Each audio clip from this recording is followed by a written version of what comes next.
네, 안녕하세요. 동포세계 김영필입니다. 네, 오늘로서 저희 유튜브 방송의 구독자가 10,000명을 달성을 했습니다. 올해 2월부터 제가 이 본격적으로 어떻게 보면 유튜브 방송을 시작을 했다고 볼 수가 있는데요. 그래도 지금 이렇게 여러분들이 많이 또 사랑을 해주시고 시청을 해주셔서 또 구독자가 10,000명을 또 달성을 하게 됐습니다. 그래서 이거를 또 바탕으로 해서 여러분들에게 더 알찬 소식을 전해드릴 수 있도록 각별히 더 노력을 하겠다는 말씀을 드리겠습니다.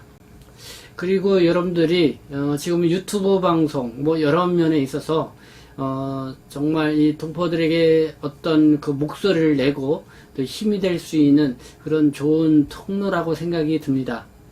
지금까지 제가 쭉 한 20년 가까이 이 동포 관련 중국 동포 이렇게 관련 이 신문을 내왔지만은요, 그래도 이 참 유튜브라는 이 방송 매체가 또 빠르게 이 정보를 서로 주고받을 수 있으면서 또 여러분들이 계속 또 이렇게 방송을 보시고 또 허심탄회하게 이 댓글로 또 입장도 표명해 주셔서 일일이 여러분들을 만나 뵙지 않고 상담을 하지 않아도 그 댓글을 보고 동포분들이 어떤 생각들을 갖고 계신지를 또 읽을 수 있어서 좋은 것 같습니다.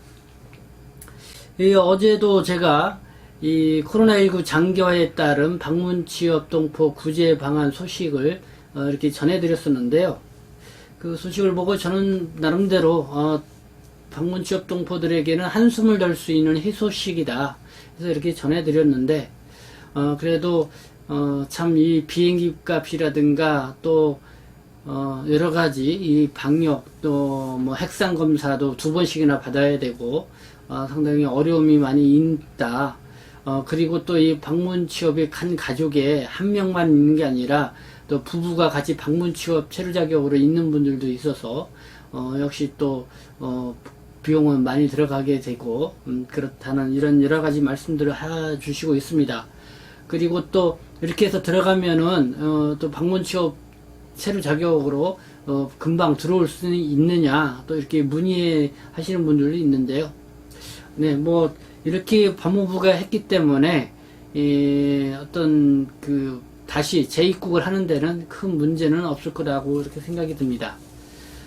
그래도 여러분들이 또 어떻게 면에서는 또 긍정적으로 생각을 해주시고 그리고 좀 더 나아가면은 더 좋은 그런 또 동포 정책이 나올 것이다 이렇게 생각을 갖고 희망을 갖고 늘 함께 해주시면 감사하겠습니다. 그리고 계속해서 여러분들의 그 목소리를 이렇게 또 낼 수 있도록 제 나름대로 또 머리를 쪼아매고 그리고 어떻게 하면 효과적으로 이렇게 전달이 될 수 있을 것인가 고민을 하면서 이렇게 방송을 하겠다는 말씀을 드리겠습니다. 그래서 여러분들 부족한 점이 많다 하더라도 다시 한번 여러 가지 격려와 또 여러분들의 많은 사랑을 부탁드립니다.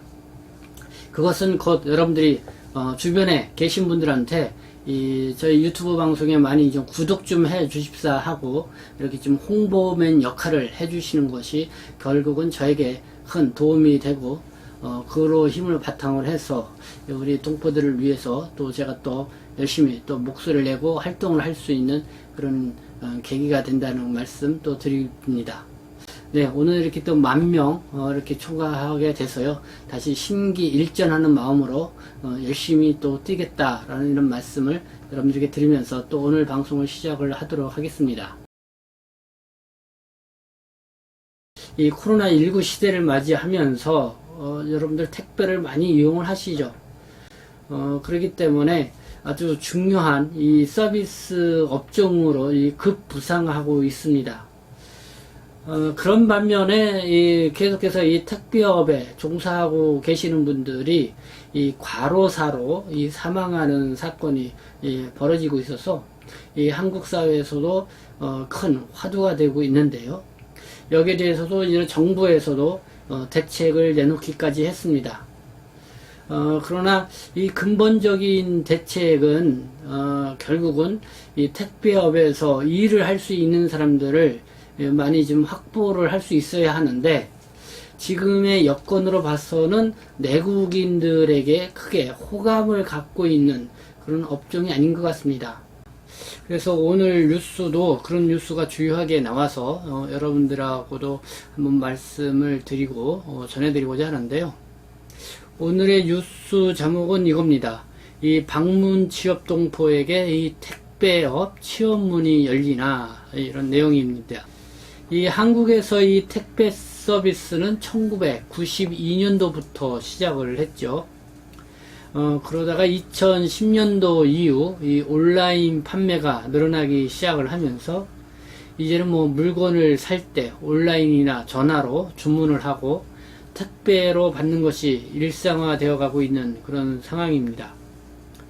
그래서 이 택배 물량이 상당히 폭주하고 있고 이 택배 기사는 부족하고, 이런 현상이 올해 또 코로나19 사태와 맞물려서 더욱 심각해지고 있는 것 같습니다. 그래서 이 택배 기사들이 과로사로 사망하는 소식도 이 뉴스를 통해서 종종 보게 됩니다. 그래서 마음이 참 서글프다는 생각이 드는데요. 오늘 16일자 관련 뉴스 기사 검색을 해보니까요. 이 한국경제 보니까 전경련, 전국경제인연합회죠. 이 택배업 육성법을 제시를 하고 이 외국인 고용을 늘려야 한다고 이렇게 주장하고 나왔습니다. 그리고 뉴스원, 이 택배기사, 과로사, 이 택배업계 이 외국인 고용 늘리고 요금을 인상을 해야 한다. 그리고 아시아경제는 외국인 고용하고 물류시설 확충해야 이 말 많고 탈 많은 택배업의 어떤 이런 문제를 해결을 할 수 있다라는 이런 기사들을 냈습니다. 이 뉴스의 기사 제목들을 보면은 택배기사의 과로사 문제를 해결하기 위해서 외국인 고용을 늘려야 달라, 외국인 고용을 늘려달라, 이런 택배업계의 목소리가 커지고 있다는 것을 볼 수가 있습니다. 이 택배업종은 외국인에게는 취업이 허용되지 않고 있다는 사실을 저도 이번에 관심을 갖고 보게 되면서 알게 되었는데요. 지난 9월 29일이죠. 법무부가 하이코리아의 이 방문 취업 그리고 재외동포 체류 자격자들의 취업 활동 범위 안내를 공지한 적이 있습니다. 그래서 그거를 보니까요, 이 재외동포 체류자에게는 이 단순 노무일로 이 택배업이 분류되어 있어서 취업 제한 업종으로 되어 있고요. 그리고 방문 취업 체류자에게는 취업 허용 업종이 39개의 업종으로 이렇게 정해져 있죠. 근데 이 택배업은 그 허용된 업종에 포함되어 있지가 않습니다. 그런데 앞으로 이 방문 취업 동포나 외국인 근로자에게도 이 택배업 취업문이 이 제한적으로 열릴 것으로 예상이 됩니다. 이와 관련해서 어떻게 지금 논의가 되고 있는지 여러분들에게 이제 정리해서 말씀을 드리고자 합니다. 먼저 이 국내 택배 현황부터 여러분들에게 말씀을 드리겠습니다. 이 KBS 뉴스에서는 도표로 이 택배 물량하고 택배 기사수 2014년도서부터 2019년도를 비교해서 이렇게 알리고 있는데요. 2014년도에는 이 택배 물량이 16.2억 개에서 2019년도에는 27.9억 개로 이렇게 늘었습니다.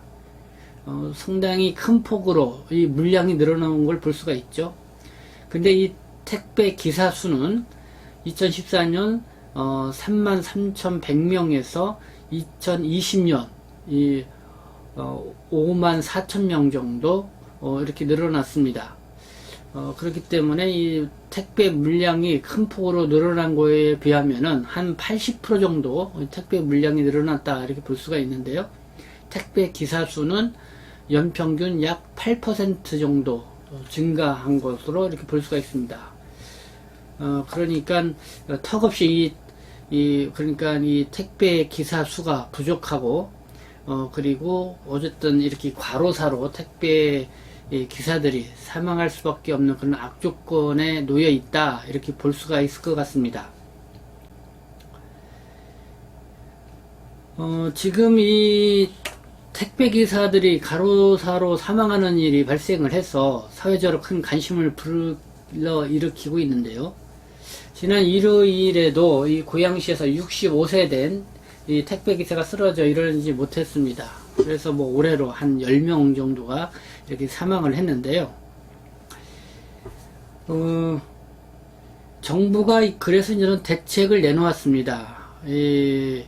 어떻게 할 것인지 이런 대책을 내놓았는데요. 그 대책도 한번 살펴보도록 하겠습니다. 이 주요 부처가 이제 국토교통부하고 고용노동부인데요. 11월 12일 이 택배기사 과로 방지 대책을 내놓고 그 주요 내용만 간략하게 소개해 드리면은요. 대책 첫 번째는 하루 최대 작업시간 설정, 심야 배송 차단. 두 번째는 표준 계약서를 도입해서 이 불공정한 간행을 개선을 하겠다. 세 번째는 택배 가격 인상이 필요하고 협의회 구성의 사회적 논의를 하겠다. 이런 내용입니다. 그러니까 어떤 작업 여건을 무리하게 일을 하지 않도록 이렇게 좀 통제를 하겠다. 그리고 택배 요금을 좀 인상을 해서 어쨌든 현실화 시켜 나가겠다. 이런 내용입니다. 근데 여기에 대해서 이제는 산업계와 노동계의 반응은 주요하게 이제는 엇갈렸던 부분이 외국인 고용과 관련된 부분이었습니다. 이 전국경제인연합회 측에서는 어쨌든 그 택배 상하차 작업 등의 이제 외국인 고용 허가 및 인원 확대가 필요하다라는 쪽에 주장을 내고 있고요. 그래서 이 외국인 인력 고용 허가와 관련해서도 1년 전, 지난 12월에도 지금 논의가 됐었습니다. 그때도 이 택배업, 상하차 업무 등에 대한 외국인 고용 허가 여부가 검토가 되었다고 그래요. 그러나 이제 부처 간 이견으로 무산되었다고 하는데요. 바로 오늘 11월 16일 정경련 측이 이 신종 코로나 바이러스 감염증 장기화 비대면 소비 확대로 택배 수요가 급격히 증가한 가운데 올해 말 열리는 외국인력 정책위원회에서 고질적인 택배업 인력 수급 문제 해결을 위한 재검토가 필요하다고 다시 지적을 하고 나온 것입니다. 여기에서 노동계 입장은 어떠냐면은 외국 인력 허용에 부정적입니다. 내국인 일자리가 축소된다고 우려하는 측면도 있고요. 그리고 저임금 외국인 노동자를 채용을 해서 힘든 일을 할 수 있도록 하겠다는 이 정부 방향에 동의할 수 없다는 입장도 보였습니다. 그러면서 이 내국인 노동자가 일을 할 수 있는 괜찮은 일자리를 만들기 위해서 기업이 노력하고 정부는 지원하는 게 옳은 방향이다. 이렇게 노동계는 주장하고 있습니다. 그래서 이 택배업에 외국 인력을 고용하는 문제는 이 산업계와 이 노동계의 커다란 이견 차이가 존재하고 있다. 이렇게 볼 수가 있는데요. 그러나 실제로 이 택배업계에서 외국 인력 고용을 허가해달라는 이런 목소리는 지난 2010년도, 그러니까 10년 전서부터 계속 이어왔었습니다. 그래서 틈틈이 좀 외국 인력을 고용할 수 있도록 해달라 이렇게 했는데, 어쨌든 노동계에서 이 내국인 일자리가 축소될 수 있다. 그리고 저임금 문제로 인해서 지금까지 이 택배업, 이 3D 업종임에도 불구하고 외국인 고용이 허가되지 않고 있었던 것입니다.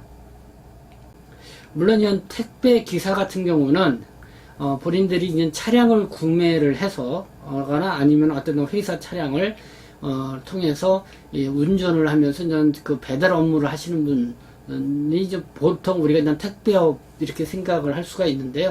그 전 단계인 이 택배의 물품을 그러니까 한 대 모아가지고 그것을 분류하고 다시 이제 차량에 싣는 그 작업, 이게 이제 허브 터미널이라고 그래요. 거기서 이제 그 일을 이루어지는데, 사실 그게 보통 이제 야간에 이 작업을 한다고 합니다. 그렇기 때문에 상당히 이 중노동이라고 합니다. 밤에 그 일을 해야 되고, 그리고 이제 그 작업을 해야 되는데, 지금 그 일손이 너무나 부족하기 때문에, 그거를 좀 택배 기사들이 일일이 다 해서, 그거를 이제는 싣고 가다 보니까, 이 업무의 과중, 포화, 그래서 이 과로사로 이어지는 그런 현상이 일어나는 것입니다. 그런데, 이 코로나19 때문에 이 택배 기사들이 그냥 마스크도 착용해야 되죠. 뭐 여러 가지 이제는 그 일을 하는데 조건이 더 악화되었죠. 이런 가운데 이제는 과로사로 사망하시는 이런 분들도 생기다 보니까 아마 이제는 비상이 걸린 것 같습니다. 그래서 뭐 정부도 뭐 여러 가지 뭐 표준근로계약서를 체결하고 택배하는 사람들한테 여러 가지 복지적인 문제, 그 다음에 또 모든 건강 체크도 일일이 매일 해야 되고, 뭐 야간 일은 최대한 이제는 자제하게끔 하고 뭐 여러 가지 대책을 내놨지만은 근본적인 해결책은 아닌 것 같아요.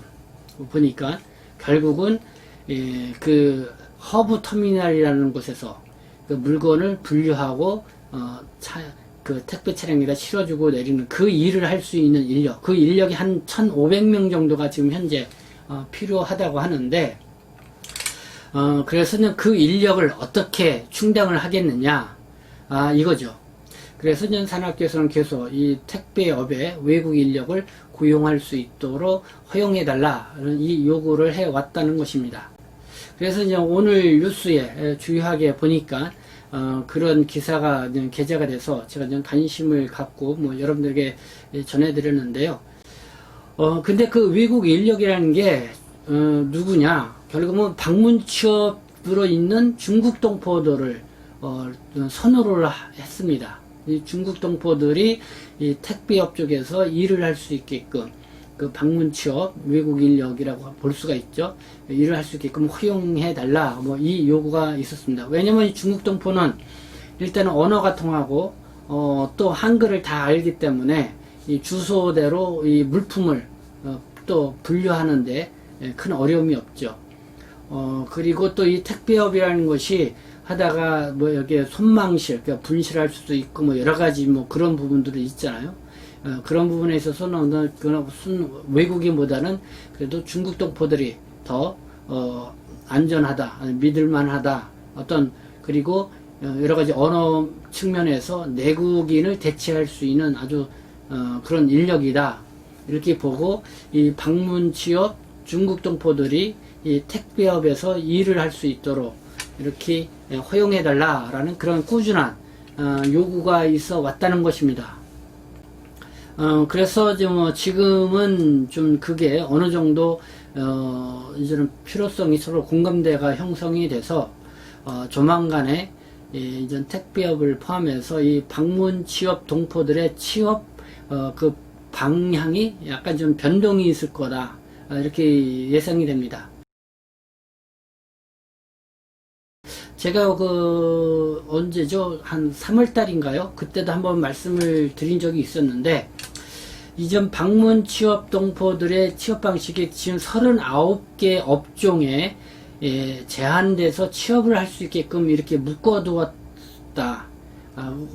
그래서 이제 네거티브 방식이다, 뭐 이렇게 했는데, 이제는 그 방식을 깨고 이제는 취업해서는 안 될 업종을 이제 묶고 그 외에는 자유롭게 일을 할 수 있도록 이렇게 하겠다는 그런 방향으로 이제는 방문 취업 동포들의 취업 정책을 좀 바꾸겠다는 것이 지금 고용노동부 쪽에서 이렇게 좀 추진하고 있는 일로 이렇게 지금 제가 정보를 듣고 있습니다. 그래서 아마 12월 달쯤 되면은 방문 취업 동포들의 취업 그 정책이 여러 측면에서 좀 바뀔 거라고 예상이 되고 있고요. 거기에는 분명히 이 택배업에도 종사할 수 있게 된다, 이렇게 보시면 될 것 같은데, 근데 여기서 이제 택배업이 택배 기사로서의 어떤 그런 업종이 포함이 될지는 모르겠습니다. 그러나 어쨌든 가장 지금 필요로 하는 인력은 물건이 수집되면은 그거를 주소별로 분류를 해서 다시 이제 택배 차량에다 실어주는 주로 좀 야간에 이루어지는 일에 한 1,500명 정도의 인력이 필요로 하는 그 일에 좀 이 방문 취업 동포들의 좀 문을 열겠다, 뭐 그런 요구가 높다, 이런 거를 여러분에게 말씀을 드립니다. 어쨌든 뭐 방문 취업 동포들에게 또 이렇게 취업의 문을, 또 취업 정책에 있어서 또 여러 가지 변화가 있을 것이다 라는 말씀을 드리는데요. 어쨌든 이 택배업과 관련돼서는 좀 다소 그래도 씁쓸하다는 생각이 듭니다. 왜냐하면은 그 힘든 일이고 내국인이 잘 하지 않는 일이기 때문에 그거를 뭐 중국 동포들이 해줬으면 좋겠다라는 식의 어떤 이런 정책임은 아니다. 오히려 좀 더 뭔가 인센티브를 좀 제공을 해서 동포들도 거기에 좀 어떤 관심을 갖고 일을 할 수 있도록 하는 그런 것이 좀 필요하다. 그렇지 않으면은 동포들도 이렇게 힘든 일을 굳이 하려고 하지 않을 거라 이렇게 생각이 또 들기 때문에 그렇습니다. 거기에 그런 일을 할 때 뭔가 좀 부여되는 그런 혜택이 있어야 그래도 하지 않겠느냐 이런 생각이 드는데요. 여러분들 생각은 어떤지 좀 궁금합니다. 다시 한번 말씀드리지만 오늘 이렇게 또 10,000명 이상 초과해져서 새롭게 심기일전으로 또 이렇게 시작한다는 거 이렇게 말씀을 드리면서 끝까지 여러분들의 많은 지지와 응원을 부탁드리겠습니다. 네, 지금까지 경청해 주셔서 감사합니다. 저는 동포세계신문 대표 편집장 김용필이었습니다.